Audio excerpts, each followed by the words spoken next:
Shalom Bapak Ibu, Saudara-saudari terkasih dalam Tuhan kita Yesus Kristus.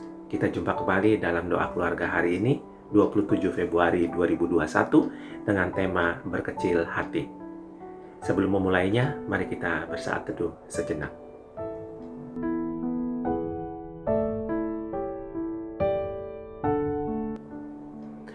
Untuk lagu pembuka, mari kita menyanyikan dari NKB 212, Sungguh inginkah engkau lakukan, ayat 1 dan 2.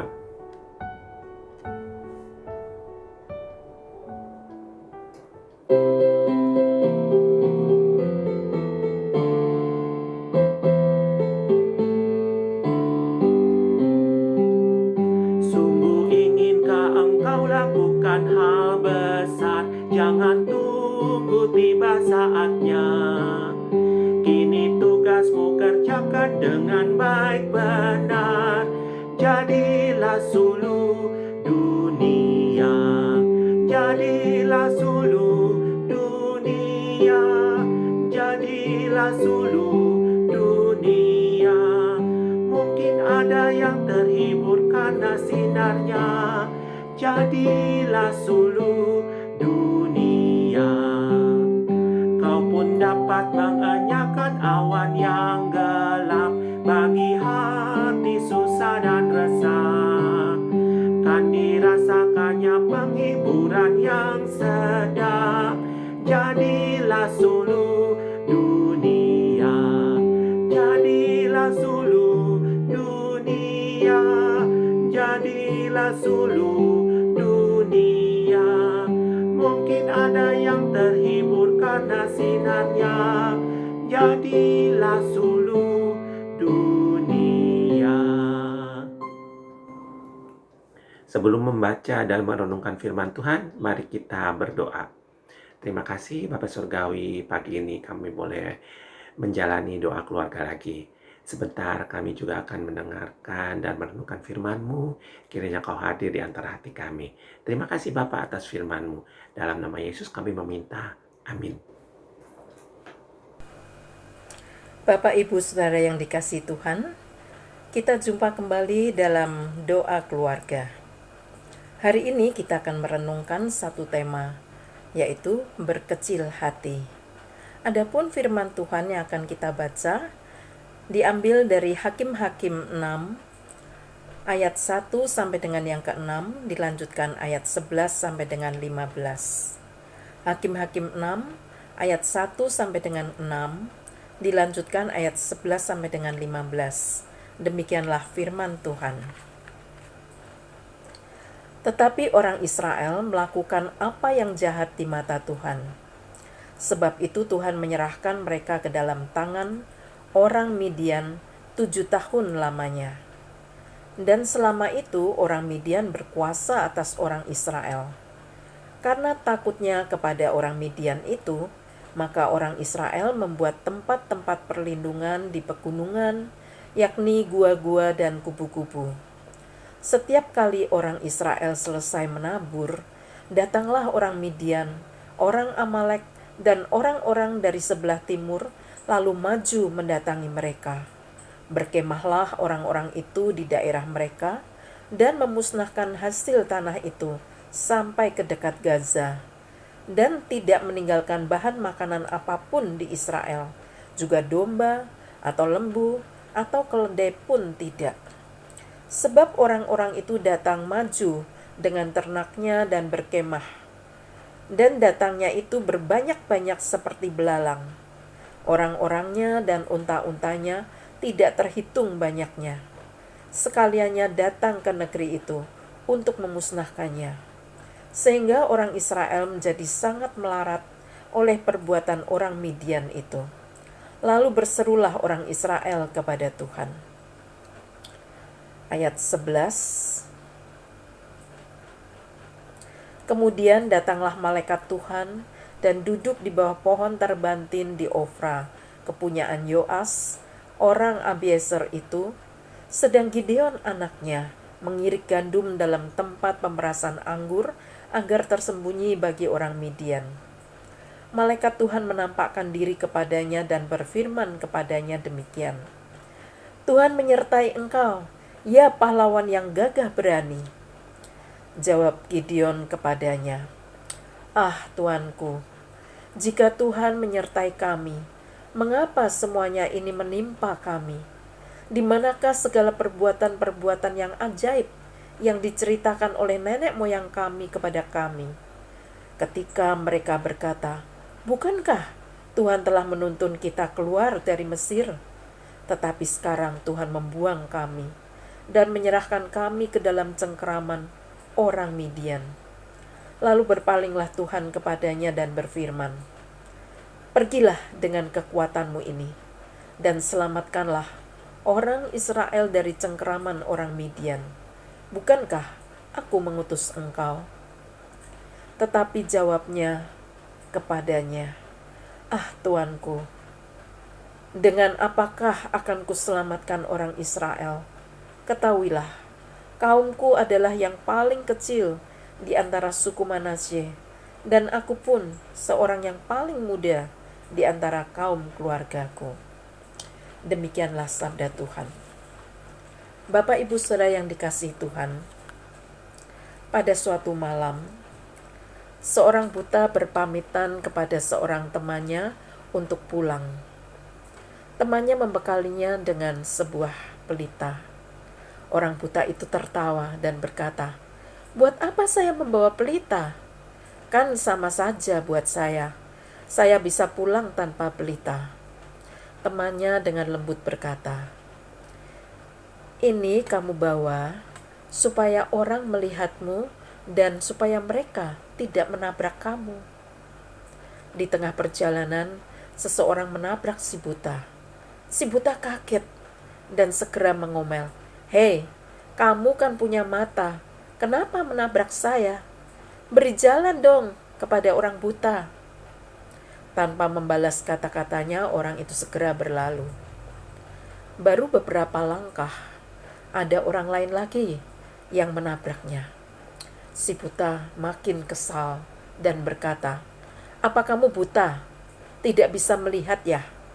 Aku bawa pelita ini supaya kamu bisa melihat saya." Orang itu segera menjawab, "Dasar kamu yang buta. Pelitamu sudah paham, tahu?" Si buta langsung tertegun. Menyadari situasi seperti itu, si pejalan kaki itu segera meminta maaf kepada orang buta itu. Dan si buta juga meminta maaf atas kata-katanya yang kasar. Lalu pejalan kaki itu menolong si buta untuk menyalakan pelitanya lagi. Kini si buta lebih berhati-hati membawa pelitanya agar tidak padam lagi. Dalam perjalanan pulang, ada lagi orang yang menabraknya. Dengan hati-hati ia bertanya, "Apakah pelita yang saya bawa sudah padam?" Si penabrak menjawab, "Saya juga ingin menanyakan hal yang sama." Serempak mereka bertanya, "Apakah kamu orang buta?" Dan serempak pula mereka menjawab, "Iya." Lalu mereka tertawa bersama. Bapak Ibu Saudara yang dikasihi Tuhan, di dalam cerita ini kita diingatkan bahwa dalam perjalanan hidup kita, setiap orang harus melakukan tugasnya agar perjalanan hidupnya bukan cuma menyusahkan diri sendiri, tetapi tidak menyusahkan orang lain juga. Kita semua mempunyai tugas yang harus kita lakukan. Kita harus selalu sadar apa tugas kita dan berusaha untuk melakukan tugas itu dengan segenap kemampuan kita. Ada orang yang merasa berkecil hati karena menerima tugas besar yang diberikan pada dirinya. Mungkin ia merasa tidak punya pengalaman, tidak punya kepandaian atau kemampuan. Seorang muda bisa merasa berkecil hati membandingkan diri dengan orang yang sudah senior dan berpengalaman. Seorang yang sudah tua merasa tidak dapat berbuat apa-apa lagi membandingkan diri dengan seorang muda yang masih mengikuti kemajuan zaman dan masih kuat. Dalam bacaan kita hari ini, kita membaca tentang seorang pemuda bernama Gideon. Gideon mempunyai perasaan yang sama dengan orang-orang Israel pada saat itu. Mereka sedang menghadapi bangsa Midian yang merampas harta mereka, merampok hasil tanaman mereka, dan mengambil ternak serta bahan makanan. Mereka harus menyembunyikan milik mereka. Mereka tidak berani melawan musuh. Pada suatu hari, Gideon mengirik gandum dengan sembunyi-sembunyi. Sembunyi di tempat pemerasan anggur, supaya tidak terlihat oleh musuh. Saat itu malaikat Tuhan datang dan berkata, "Tuhan menyertai engkau, ya pahlawan yang gagah berani." Mendengar salam dan kata-kata malaikat itu, Gideon merasa lesu. Kalau Tuhan menyertai, kenapa Tuhan membiarkan mereka ditindas orang Midian? Dia sedang bersembunyi dari orang Midian. Kenapa dibilang pahlawan yang gagah berani? Apa ini bukan menyindir namanya? Gideon merasa berkecil hati ketika Tuhan memberi tugas untuk menyelamatkan Israel dari tangan orang Midian. Tetapi Tuhan yang memberi tugas adalah Tuhan yang setia dan melengkapi Gideon untuk memperoleh kemenangan. Saudara, mungkin kita seperti Gideon, seringkali merasa, kalau Tuhan menyertai, kenapa aku harus mengalami banyak sekali masalah? Dan kalau Tuhan memberikan tugas, mungkin kita juga berkecil hati, seperti Gideon. Saudara, setiap orang mempunyai kelebihan yang Tuhan berikan, walaupun juga memiliki kekurangan sebagai seorang manusia. Menghargai kelebihan diri sendiri dan menerima kelemahan diri adalah sikap yang bijak. Jangan iri dengan kelebihan orang lain. Juga tidak perlu bersedih karena kekurangan yang ada pada diri kita. Tidak perlu terus-menerus membandingkan diri dengan orang lain. Lakukan kehendak Tuhan dengan apa yang ada pada diri kita. Tuhan tidak ingin kita menjadi sombong karena kelebihan yang kita punya. Tetapi juga jangan terus-menerus berkecil hati dengan kekurangan kita. Kita harus menyadari apa tugas yang Tuhan berikan kepada kita. Kita harus terus-menerus hidup sebagai terang, menabur kebaikan, dan menolong orang yang memerlukan pertolongan kita. Tuhan tidak meminta apa yang tidak bisa kita lakukan. Jadi sadari apa yang masih bisa kita lakukan. Mari kita lakukan tugas kita dengan bersandar pada Tuhan yang perkasa. Jangan berkecil hati. Amsal 24 ayat yang ke-10 mengatakan demikian. Jika engkau tawar hati pada masa kesesakan, kecillah kekuatanmu. Saudara, kita diingatkan supaya kita jangan tawar hati pada masa kesesakan, karena akan kecillah kekuatan kita. Karena itu jangan berkecil hati. Apapun yang sedang kita alami saat ini, mungkin ada keluarga kita yang sakit, atau tubuh kita makin lemah. Mungkin kita kehilangan pekerjaan, penghasilan kita merosot, ada masalah dalam keluarga kita. Teruslah berjuang, berusaha, dan bersandar pada Tuhan. Tuhan adalah sahabat kita yang rela menderita buat kita. Ia juga tetap setia berjalan bersama dengan kita dalam perjalanan hidup kita yang tidak mudah ini.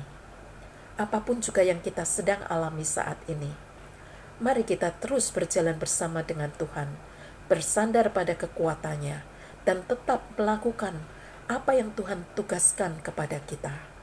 Amin.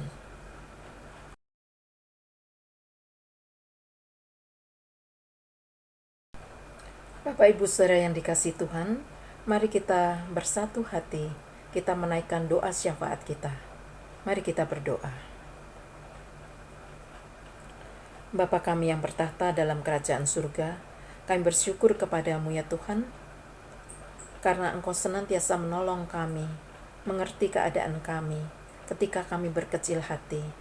Tolong kami Tuhan untuk tidak berkecil hati ketika kami mendapatkan tugas yang daripada Tuhan, agar kami boleh terus-menerus bersandar pada kekuatan Tuhan.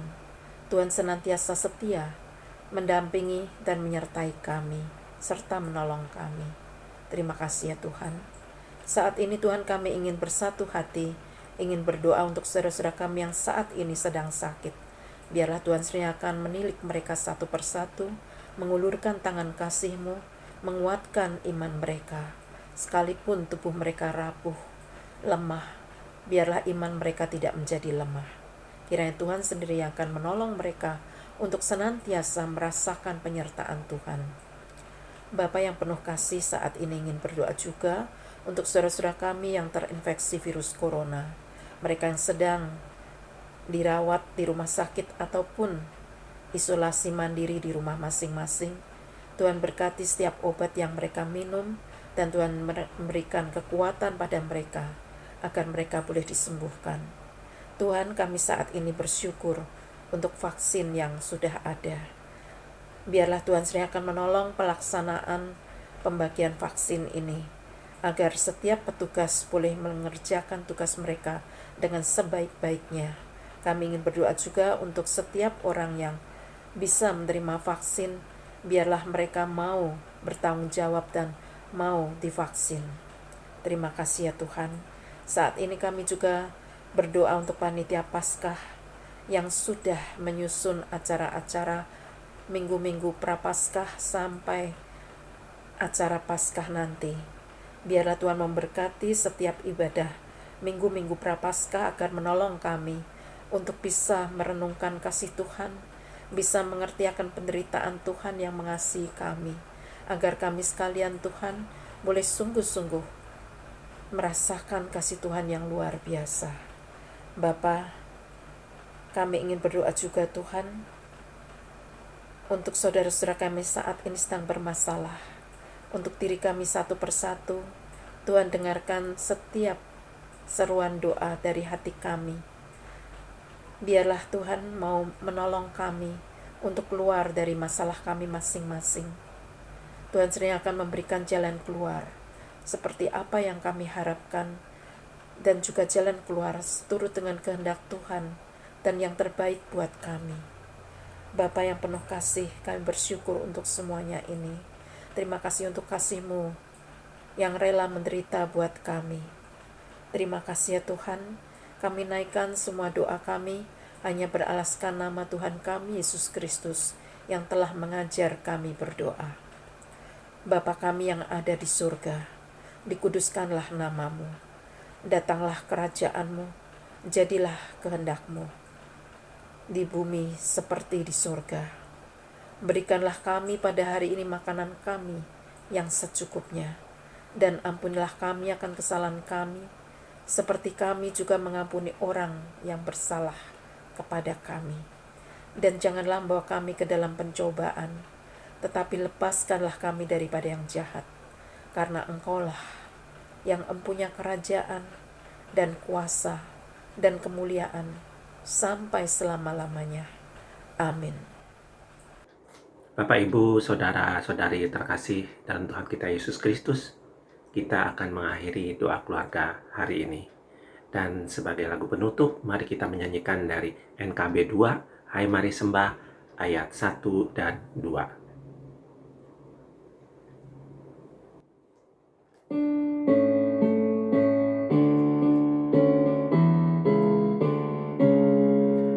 Hai mari sembah yang maha besar, nyanyikan syukur dengan bergemar, perisai umatnya yang maha esa, mulia namanya, tahtanya megah.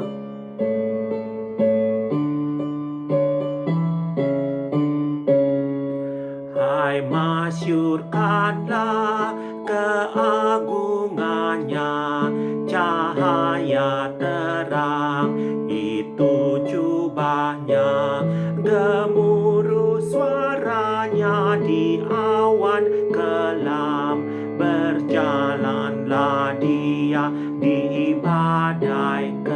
percaya.